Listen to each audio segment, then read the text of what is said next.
नमस्कार, mountain prime न्यूजमा स्वागत छ। म सचिता बुढाथोकी। नमस्कार, म खुशबु दास। सुरुमा अहिलेसम्मका मुख्य समाचार। एमसीसी सम्झौता अनुमोदन नहुँदै 3 अर्ब खर्च, 60 अर्बको परियोजनामा राजनीति घुस्दा योजना अलपत्र।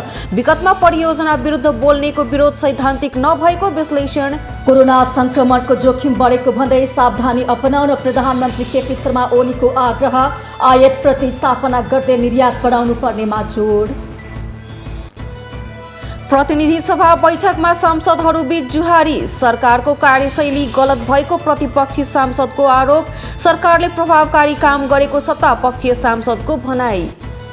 नेकपा माओवादी केन्द्रका 4 जना सांसद पदमुक्त। लेखराजबाट टोपबहादुर रायमाझी, प्रभु शाह र गौरीशंकर चौधरीको सांसद पद खारेज। कांग्रेस सभापति देउबाद्वारा 3 दलको बैठक आह्वान। बैठकमा नयाँ सरकार गठनका विषयमा छलफल हुने। सेनाले सत्ता कब्जा गरेसँगै म्यानमारमा सुरु भएको प्रदर्शन हालसम्म जारी। प्रदर्शनको क्रममा ज्यान गुमाउनेको संख्या 580 पुग्यो। विश्व समुदायद्वारा विरोध। र युरोपा लिग फुटबल अन्तर्गत क्वार्टर फाइनलको पहिलो लेगमा म्यान्चेस्टर युनाइटेडको जित। युनाइटेडसँग ग्रानाडा 2-0 गोल अन्तरले पराजित।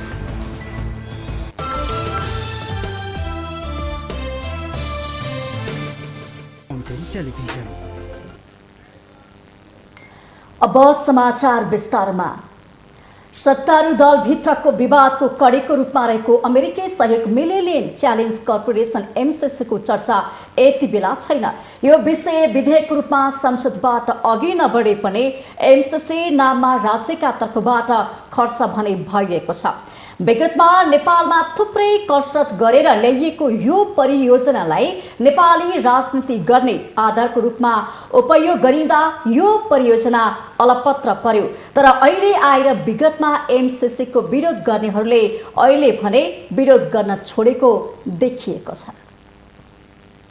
तत्कालीन नेकपा सरकारभित्र असन्तुष्टिको झिल्को बाल्न सहयोगी बनेको अमेरिकी सहयोग मिलेनियम च्यालेन्ज कर्पोरेसन एमसीसीको चर्चा यति बेला छैन। तर एमसीसीका नाममा राज्यका तर्फबाट खर्च भने भइ नै रहेको छ। नेपाल र अमेरिकी सरकारका तर्फबाट भविष्य नै अनिश्चित भएको यो परियोजनामा अहिलेसम्म 3 अर्ब भन्दा बढी रकम खर्च भइसकेको छ। नेपालको जलविद्युत र पूर्वाधार विकासका लागि संयुक्त राज्य अमेरिकाले विकासोन्मुख मुलुकहरूलाई एमसीसी अन्तर्गत उपलब्ध गराउँदै आएको यस्तो सहयोगमा नेपाल र संयुक्त राज्य अमेरिका बीच 2074 भदौमा वाशिंगटनमा हस्ताक्षर भएको थियो। जलविद्युत र सडक सञ्जाल विस्तार र सुदृढीकरणका लागि भन्दै अमेरिकाले उपलब्ध गराउने भएको झण्डै 60 अर्ब रुपियाँ हाराहारीको यो सहयोग सम्झौताको संसदबाट अनुमोदन हुनै पर्ने एक बाध्यकारी शर्तका कारण सम्झौता अहिलेसम्म कार्यान्वयनमा आउन सकेको छैन। तर यो सम्झौता तत्कालीन सत्तारूढ दल नेकपामा आबद्ध भएका 2 ठूला कम्युनिस्ट पार्टी एमाले र माओवादी केन्द्रबीच फुट ल्याउने कारण भने बन्न पुग्यो।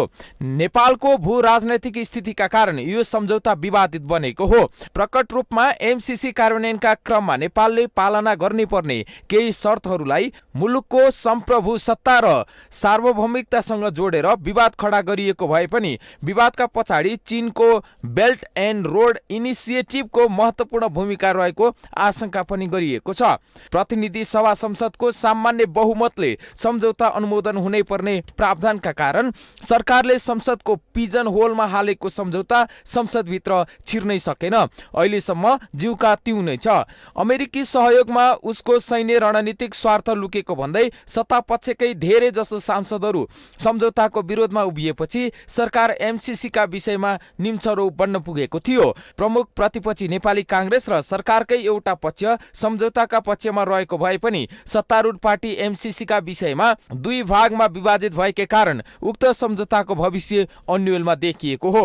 एमसीसी कार्यान्वयनमा अमेरिकाले दिने 60 अर्ब रुपियाँ बाहेक पनि नेपालले यस अन्तर्गतका परियोजनामा 15 अर्ब लगानी गर्नुपर्ने भएकै कारण 2074 सालदेखि नै सरकारले एमसीसीका नाममा बजेट शीर्षक नै छुट्याएर खर्च गर्दै आइरहेको छ।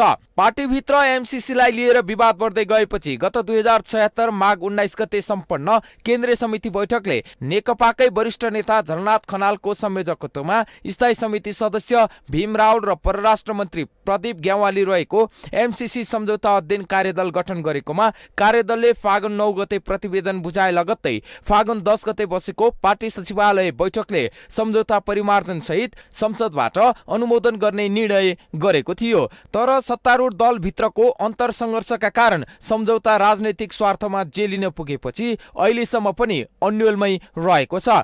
सत्तारूढ दलमा सुरुमा देखिएको विवाद र यति बेला तत्कालीन नेकपा नै दुई चिरामा विभक्त भइसकेपछिको स्थितिमा एमसीसीका विषयमा विगतमा उठाइएका विवाद मूलतः नेतृत्व तहमा रहेका नेताहरूकै स्वार्थको लडाईँ रहेको स्पष्ट भएको छ। विगतमा एमसीसीलाई पार्टीभित्र उचितो नै काट्दै आउनुभएका एमाले वरिष्ठ नेता झलनाथ खनालले पछिल्लो समय एमसीसीका विषयमा दिएका सार्वजनिक अभिव्यक्ति र माओवादी केन्द्रका अध्यक्ष पुष्पकमल दाहालका अभिव्यक्तिले एमसीसीको विरोधमा सैद्धान्तिक पक्षलाई आधार नै नबनाइएको र व्यक्तिगत स्वार्थका आधारमा एमसीसीलाई तारो बनाइएको पुष्टि भएको छ। एमसीसीलाई भू राजनैतिक मामिलासँग जोडेर विवादित बनाएपछि दाता राष्ट्र अमेरिकाले खुलेरै एमसीसीले नेपालमा पूर्वाधार परियोजनाको विकासमा सहयोग पुर्याउनका साथसाथै लगानी गन्तव्यको रूपमा नेपाल प्रति विश्वासको मत पनि दिन्छ र प्रत्यक्ष वैदेशिक लगानी यहाँ आकर्षित गर्न मद्दत गर्छ भन्दै आएको थियो। अमेरिकाले सम्झौता सैनिक रणनीतिको हिस्सा पनि नभएको र यसले अमेरिकाको हिन्द प्रशान्त क्षेत्रीय रणनीतिलाई सम्बोधन पनि नगर्ने भन्दै आए पनि सत्तारूढ दलभित्र रहेको विरोध भने मत्थर भएको थिएन र यति बेला नेकपा एउटै पार्टी पनि छैन। राजनैतिक तहमा जेसुकै होस् यति बेला मुलुकको आवश्यकता भनेको विकास हो र एमसीसी अन्तर्गत आउने सहयोग विकासमै लक्षित छ। नेपालले निकासी गर्ने र बढ्दो व्यापार घाटा पूर्ति गर्ने पहिलो वस्तु नै विद्युत हो र विद्युत विकासलाई नै लक्षित गरेर आएको एमसीसी दल र दलका नेताको स्वार्थका कारण रोकिनु मुलुककै लागि दुर्भाग्यपूर्ण पनि हो। त्यसमाथि एमसीसी अन्तर्गतकै विद्युत सब स्टेसन निर्माणका लागि भन्दै नुवाकोटको रातमाटेमा जग्गा अधिग्रहण र एमसीसी कार्यान्वयन गर्ने नेपाल कार्यालयका कर्मचारीको तलब भत्ता लगायतमा राज्यको 1.5 अर्ब खर्च भइसकेको छ। उता अमेरिकी सरकारले विद्युत प्रसारण लाइनको सर्वे गर्न भन्दै नियुक्त परामर्शदाताका नाममा झन्डै 1 अर्ब 60 करोड रुपियाँ खर्च गरिसकेको छ। माउन्टेन टेलिभिजनका लागि राजनीतिक ब्युरो। प्रधानमन्त्री केपी शर्मा ओलीले कोरोना संक्रमणको जोखिम बढेको भन्दै सावधानी अपनाउन आग्रह गर्नुभएको छ। बिहिबार नेपाल चेम्बर अफ कमर्सको 17औं वार्षिक साधारण सभालाई सम्बोधन गर्दै प्रधानमन्त्री ओलीले पछिल्लो समय भारतमा संक्रमण दर बढ्दै गएको र खुला सिमानाका कारण नेपालमा पनि जोखिम बढेकोले सचेत बन्न आग्रह गर्नुभएको हो। उहाँले अहिले नै सतर्कता नअपनाए जनजीवन ठप्प हुनु स्थिति आउन सक्ने भएकोले सबैले सचेत भई सावधानीका उपायहरू अपनाउनु पर्ने बताउनुभयो। हाम्रो जनजीवनलाई ठप्प पनि नगरौँ, तर बाध्य गरी ठप्प पार्नुपर्ने स्थिति आउन सक्छ यदि हामी सावधान भएनौँ भने। हामी सावधान हुनुपर्छ। अहिलेदेखि डिस्टेन्स मेन्टेन गर्ने, मास्क लगाउने, किञ्चित हामी कोभिड-19लाई चान्स नदिउँ। कार्यक्रममा प्रधानमन्त्री ओलीले उद्योग व्यवसायलाई सरकारले दिने सेवामा एक द्वार प्रणाली लागू गरिएको बताउनुभयो। यस्तै कर्मचारी तन्त्रमा हुने प्रक्रियागत झन्झटलाई पनि समाधान गर्दै सरलीकृत बनाउँदै लग्ने प्रतिबद्धता पनि व्यक्त गर्नुभयो। वान स्टप सेन्टरमा इफेक्टिभ भइहालेको छैन होला, त्यसलाई हामी इफेक्टिभ बनाउँछौँ र सरलीकरण गर्छौँ यी प्रक्रियाहरूलाई, प्रक्रियाको जन्जलबाट। अर्को के भनेदेखि ब्युरोक्रेटिक हर्डल्स, यो प्रक्रियाको जन्जालभित्र पर्ने कुरा हो यो ब्युरोक्रेटिक हर्डल्स पनि। यसलाई पनि सरलीकृत गर्ने, यसमा हामीले अलिकति सिस्टमकै बारेमा, अलिकति प्रोसिड्योरकै बारेमा रिथिङ गर्न जरुरी छ। व्यक्तिलाई मात्रै दोष लगाएर हुने स्थिति छैन। प्रधानमन्त्री ओलीले उपभोग्य वस्तु आयात गर्नुभन्दा लगानी र प्रविधि आयात गरी नेपालमै उत्पादन बढाउने र निर्यात गर्ने काम गर्ने व्यवसायीहरूलाई आग्रह गर्नुभयो। उत्पादन बढाई निर्यात बढाउन सके व्यापार सन्तुलन कायम हुने र अर्थतन्त्रमा सकारात्मक प्रभाव पर्ने प्रधानमन्त्री ओलीको भनाइ छ।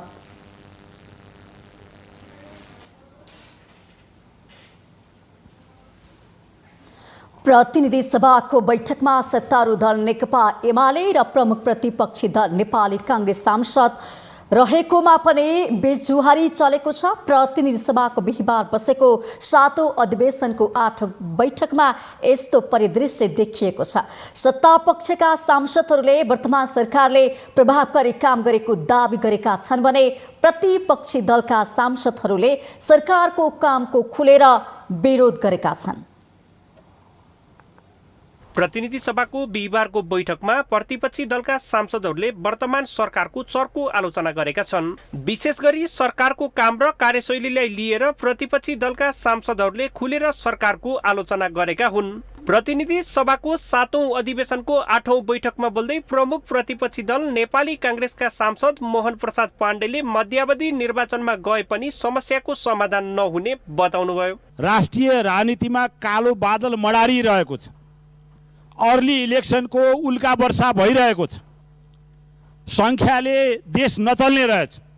संसदको संख्याले देश चल्ने भए आज यो राजनीतिक अस्थिरता यो स्थिति मुलुकमा उत्पन्न हुँदैन थियो। यता सत्तारूढ दल नेकपा एमालेका सांसद महेश बस्नेतले वर्तमान सरकारले उल्लेखनीय काम गरेको दाबी गर्नुभएको छ। साथै एमालेकै सांसद राजेन्द्र गौतम, शान्ता चौधरी लगायतले सरकारको कामको खुलेर प्रशंसा गर्नुभएको थियो। अगाडि बढिरहेका छन् र प्रधानमन्त्री राजनेताको रूपमा अगाडि बढ्ने लक्षण देखिँदैछ। रानी पोखरी बनेको कुराले किन हाम्रो टाउको दुख्दैछ? धरहरा ठड्डेको कुराले किन हाम्रो टाउको दुख्दैछ? भानु स्कुल बनेको कुराले हाम्रो टाउको किन दुख्दैछ? एक दिनमा 396 अस्पताल शिलान्यास भएको कुराले किन टाउको दुख्दैछ? 164 वटा निर्वाचन क्षेत्रसित सम्बन्धित सडकहरू रणनीतिक सडकको रूपमा शिलान्यास हुँदा किन टाउको दुख्दैछ? एउटा सांसद भौतिक पूर्वाधार मन्त्रालयमा धाएर त्यसमा सडक प्रस्तुत गर्छ।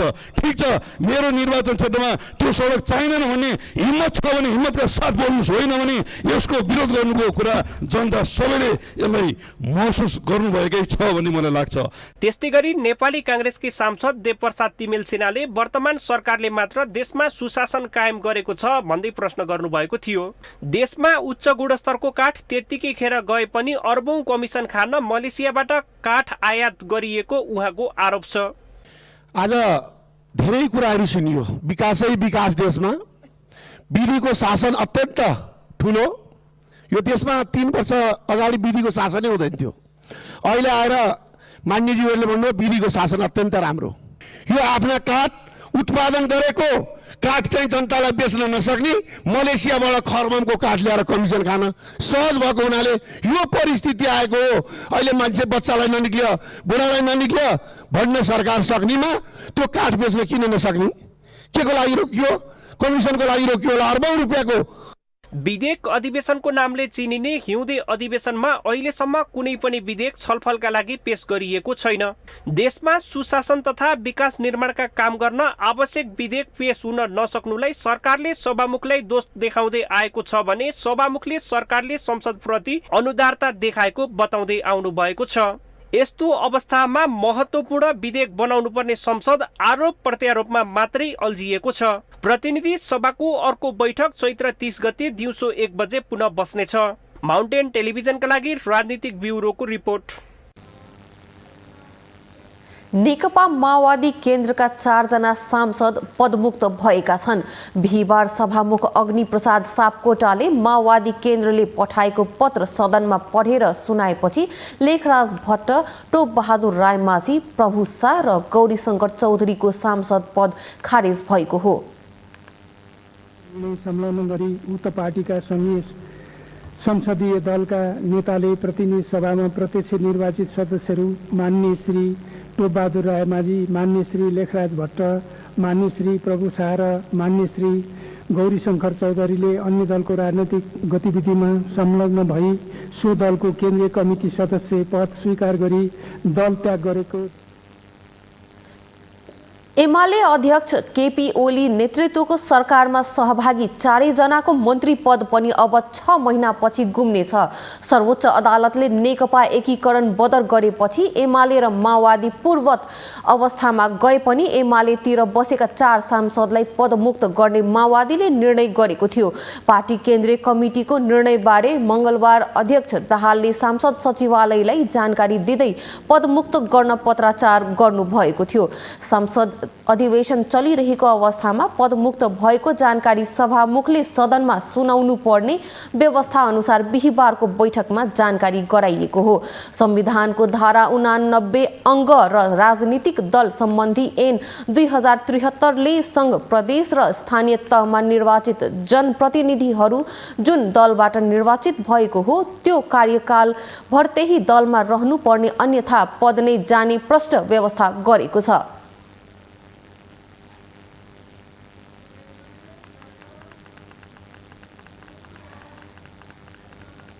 नेपाली कांग्रेसका सभापति शेरबहादुर देउवाले 3 दलको बैठक बोलाउनु भएको छ।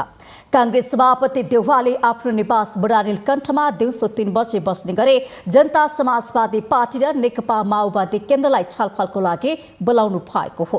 बैठकमा नयाँ सरकार गठनका विषयमा छलफल हुने बताइएको छ। यसअघि बसेको कांग्रेस केन्द्रीय कार्य समितिको बैठकले प्रधानमन्त्री केपी शर्मा ओलीको राजीनामा माग्ने निर्णय गरेको थियो। त्यससँगै कांग्रेसको नेतृत्वमा नयाँ सरकार गठनको लागि पहल गर्ने निर्णय पनि गरेको थियो। त्यसै अनुसार सभापति देउवाले 3 दलको बैठक बोलाइएको जनाइएको छ।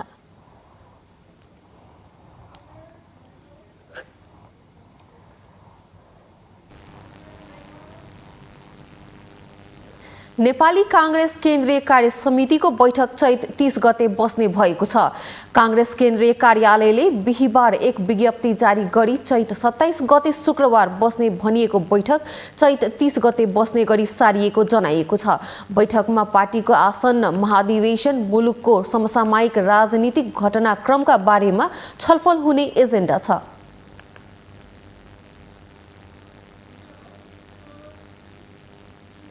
माउन्टेन प्राइम न्यूजमा पालो भएको छ विश्रामको।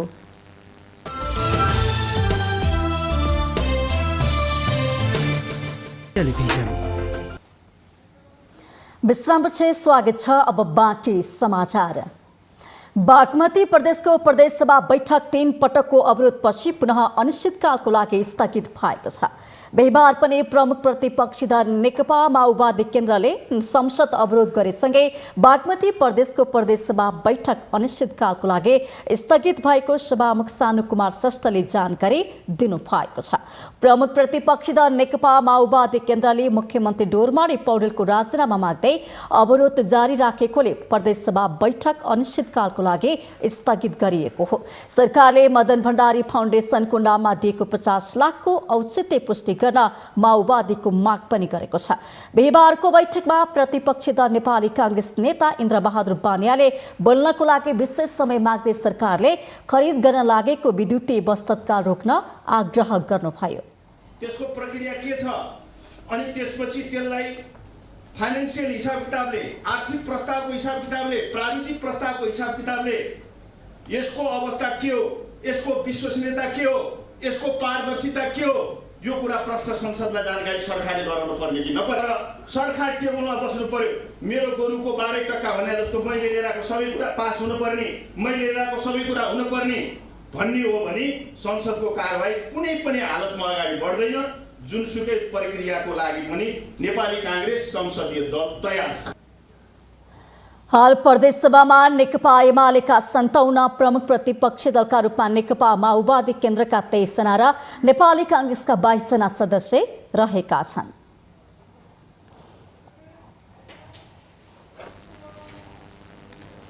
प्रदेश 1 का आर्थिक मामिला तथा योजना मन्त्री टंक आङ बुहाङको प्रदेश सभा सदस्य पद खारेज भएको छ।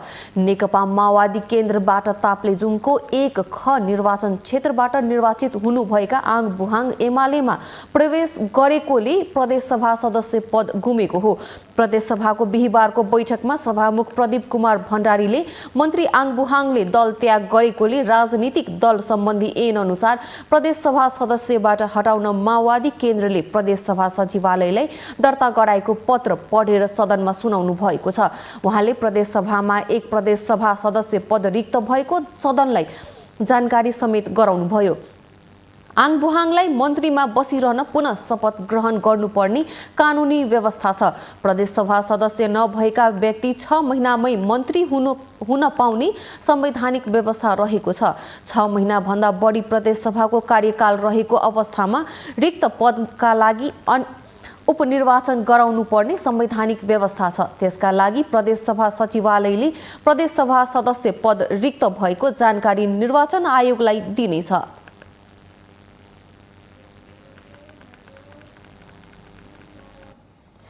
मुलुकमा पछिल्लो समयमा प्राविधिक शिक्षामा आकर्षण बढेको प्राविधिक शिक्षा तथा व्यावसायिक तालिम परिषद सीसीभीटीले जनाएको छ। मुलुकमा बढ्दो बेरोजगारीको कारण प्राविधिक शिक्षाको आकर्षण बढेको र त्यसबाट स्वदेशमा नै रोजगारीको पर्याप्त सम्भावना भएको सीटीभीटीका उपाध्यक्ष खगेन्द्र प्रसाद अधिकारीले बताउनु भएको छ। हाम्रो चाहिँ जिटी टेक्निकल इन्स्टिट्युट लिएर कर्णाली स्वास्थ्य विज्ञान प्रतिष्ठानबाट हामीले चाहिँ एउटा स्टडी गरेका थियौँ। त्यो स्टडीमा हामीले के पाएका छौँ भने दुईटै स्टडीको रिपोर्टमा चाहिँ 75% चाहिँ प्राविधिक शिक्षा आर्जन गरेका विद्यार्थीहरू रोजगारीमा छन्। उनीहरू चाहिँ नि कि चाहिँ आफै उद्यमशील बन्छन्, उनीहरूले आफूले सिकिसकेको सिपबाट उनीहरू आफै उद्यमशील बन्छन्, उनीहरूले उद्योग व्यवसाय सुरु गर्छन् र रोजगारी सिर्जना गरिदिन्छन्, अरूका लागि गर्छन्, आफूले उद्यमशील बन्छन्, एन्टरप्रेन्योरसिप सुरु गर्छन्, या उनीहरू आफूसँग भएको सिप लिएर कहीँ न कहीँ रोजगारीमा उनीहरू जान्छन्।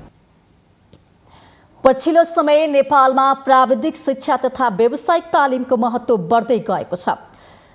प्राविधिक शिक्षा र व्यावसायिक तालिमले रोजगारीको अवसरहरू सृजना गर्नुका साथै सिप सिकेका मानिसहरूलाई सृजनशील बन्न समेत मद्दत गरिरहेको छ।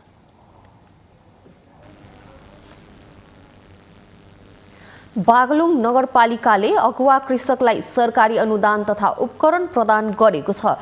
नगरपालिका भित्रका कृषकलाई प्रदान गरिएको सहयोगले आधुनिक प्रविधि युक्त कृषिका लागि सहयोग पुग्ने विश्वास लिएको छ। आधुनिक प्रविधि युक्त कृषिका लागि बागलुङ नगरपालिकाले कृषकलाई सरकारी अनुदान तथा उपकरण उपलब्ध गराएको छ।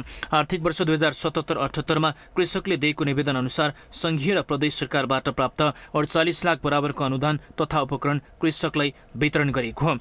विभिन्न 7 कार्यक्रम बनाएर कृषकका निवेदनहरूको मूल्याङ्कन गरी अनुदान रकम तथा उपकरणहरू प्रदान गरिएको छ।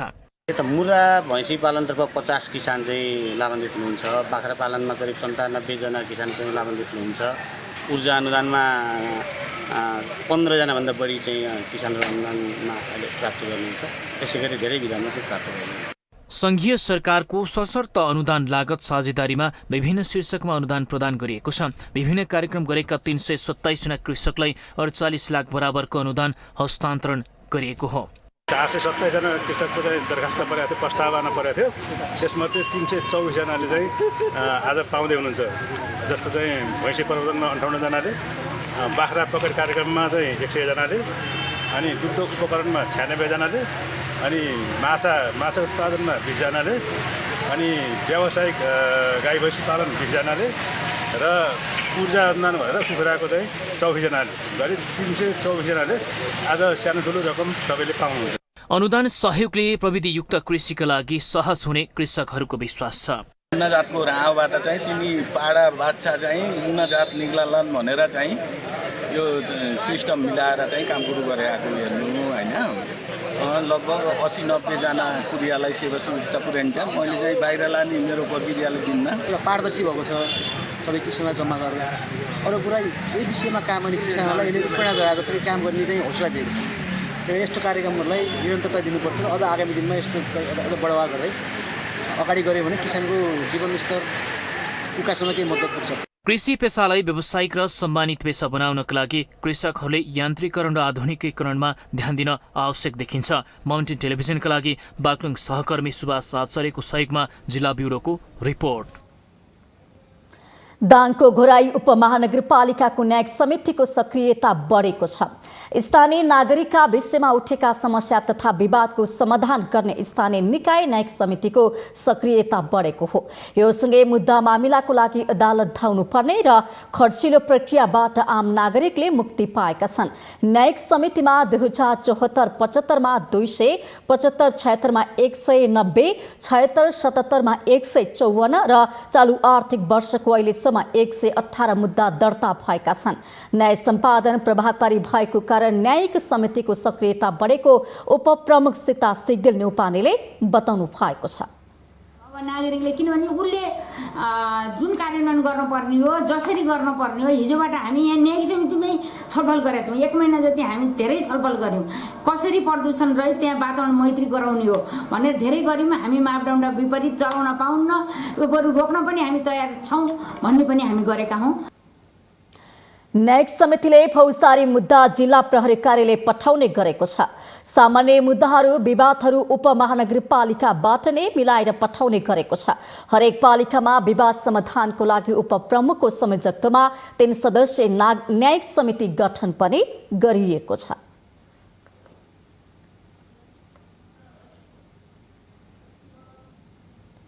माउन्टेन प्राइम न्यूजमा पुनः पालो भएको छ विश्रामको।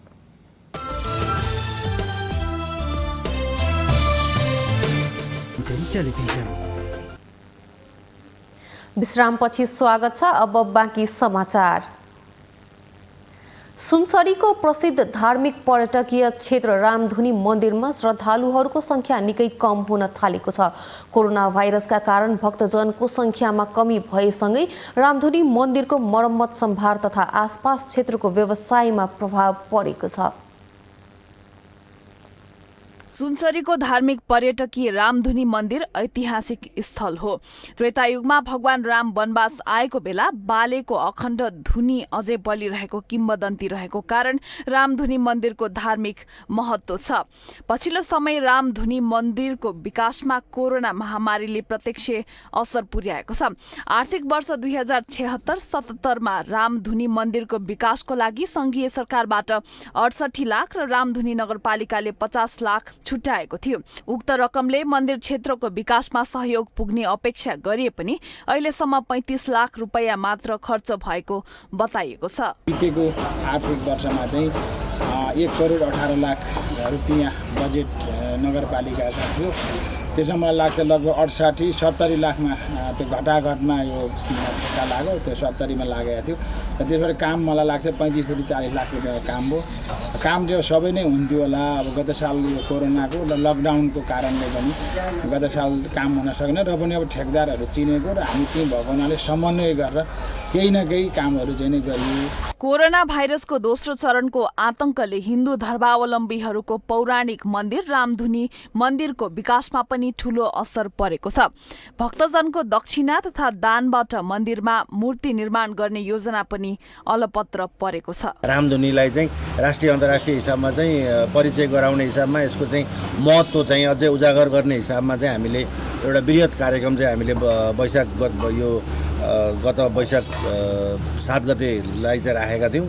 अब चैत 11 गतेदेखि चाहिँ लकडाउन लागेको हुनाले हामीले त्यो कार्यक्रम चाहिँ दुर्भाग्यवश त्यो कार्यक्रम गर्न पाइएन। अब आगामी दिनमा यो अहिले चाहिँ मन्दिरको काम भइरहेको छ जसमा चाहिँ श्रीचन्द्र भगवान वनखण्डी साहेब र चाहिँ प्रीतमदास महाराजजीको मूर्ति स्थापना हुँदैछ। यो मन्दिर चाहिँ यो जसरी 3टा स्वरूप राखेर जुन मूर्ति मन्दिर बनाइरहेछ यो चाहिँ नेपालमा अन्त चाहिँ यो खालको मन्दिर छैन। रामधुनी मन्दिर हिन्दू धर्मको मुख्य आस्थाको केन्द्रका रूपमा रहेको छ।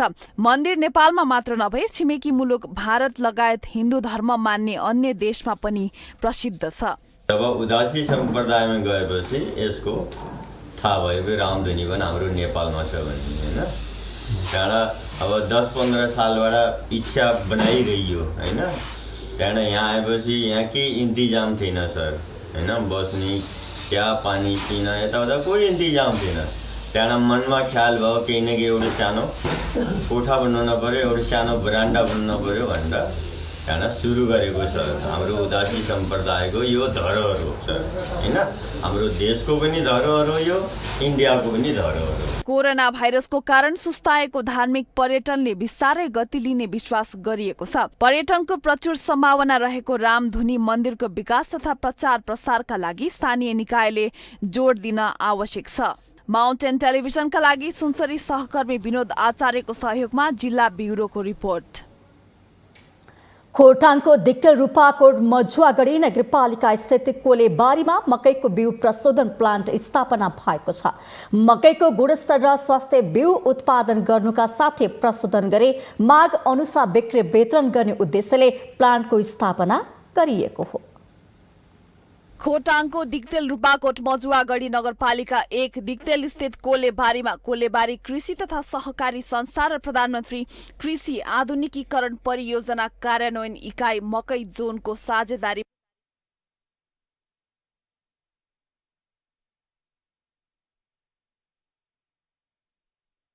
खोटाङको दिक्तेल रूपाकोट मजुवागढी नगरपालिका 1 दिक्तेल स्थित कोलेबारीमा कोलेबारी कृषि तथा सहकारी संस्था र प्रधानमन्त्री कृषि आधुनिकीकरण परियोजना कार्यान्वयन इकाइ मकै जोनको साझेदारीमा मकैको बिउ प्रशोधन प्लान्ट स्थापना गरिएको छ।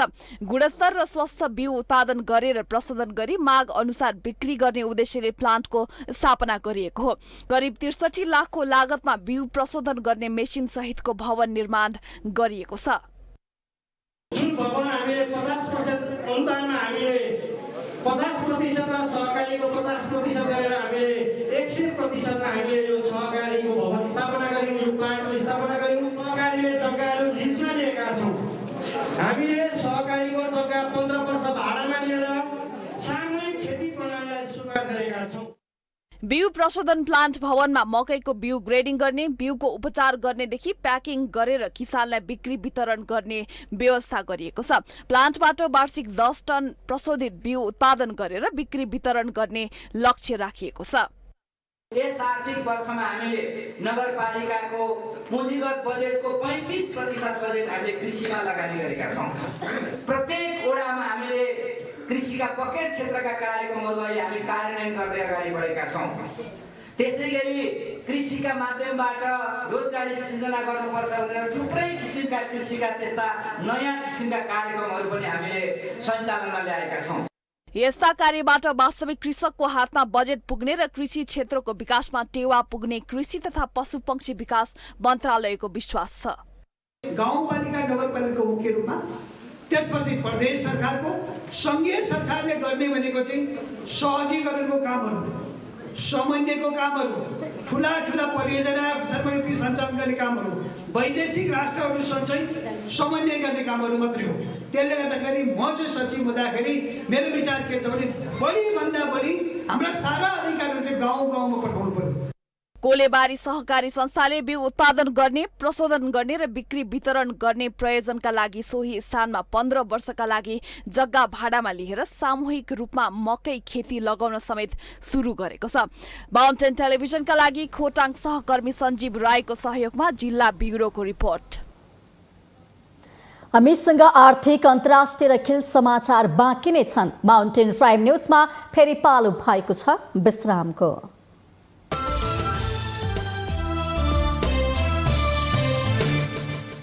टेलिभिजन विश्रामपछि स्वागत छ। अब पालो आर्थिक समाचारको। बिहिबार अघिल्ला दिनका तुलनामा नेप्सेमा त्यति उत्साह थपिएन। बिहिबार नेप्से सूचक झिनो अङ्क 2.74ले वृद्धि भएर 2674.35 बिन्दुमा आइपुगेको भए पनि कारोबार रकम भने अघिल्लो दिनको तुलनामा घटेको छ। बिहिबार शेयर बजारले 6 अर्ब 55 करोडको कारोबार गरेको छ।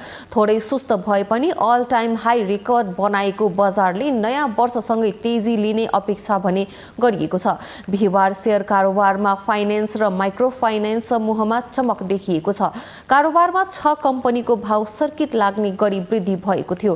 कारोबार रकमका हिसाबले बिहिबार 36 करोड रुपैयाँ भन्दा बढीको कारोबार गरेर अप्पर तामाकोशी अगाडि रह्यो भने दोस्रो र तेस्रोमा नेफ्रा र नेपाल बैंक परेका छन्।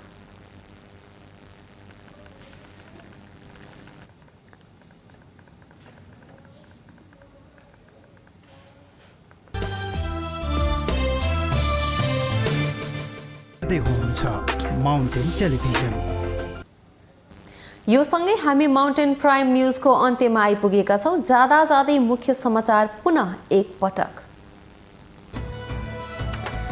एमसीसी सम्झौता अनुमोदन नहुँदै 3 अर्ब खर्च, 60 अर्बको परियोजनामा राजनीति घुस्दा योजना अलपत्र, विगतमा परियोजना विरुद्ध बोल्नेको विरोध सैद्धान्तिक नभएको विश्लेषण। कोरोना संक्रमणको जोखिम बढेको भन्दै सावधानी अपनाउन प्रधानमन्त्री केपी शर्मा ओलीको आग्रह, आयात प्रतिस्थापना गर्दै निर्यात बढाउनु पर्नेमा जोड। प्रतिनिधि सभा बैठकमा सांसदहरू बीच जुहारी, सरकारको कार्यशैली गलत भएको प्रतिपक्षी सांसदको आरोप, सरकारले प्रभावकारी काम गरेको सत्ता पक्षीय सांसदको भनाई। नेकपा माओवादी केन्द्रका 4 जना सांसद पदमुक्त, लेखराज भट्ट, टोपबहादुर रायमाझी, प्रभु शाह र गौरीशंकर चौधरीको सांसद पद खारेज। कांग्रेस सभापति देउबाद्वारा 3 दलको बैठक आह्वान, बैठकमा नयाँ सरकार गठनका विषयमा छलफल हुने। सेनाले सत्ता कब्जा गरेसँगै म्यानमारमा सुरु भएको प्रदर्शन हालसम्म जारी, प्रदर्शनको क्रममा ज्यान गुमाउनेको संख्या 580 पुग्यो, विश्व समुदायद्वारा विरोध। र युरोपा लिग फुटबल अन्तर्गत क्वार्टर फाइनलको पहिलो लेगमा म्यान्चेस्टर युनाइटेडको जित, युनाइटेडसँग ग्रेनाडा 2-0 गोल अन्तरले पराजित।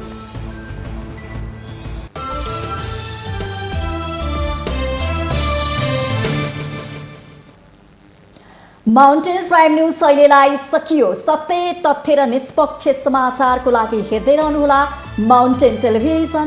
नमस्कार।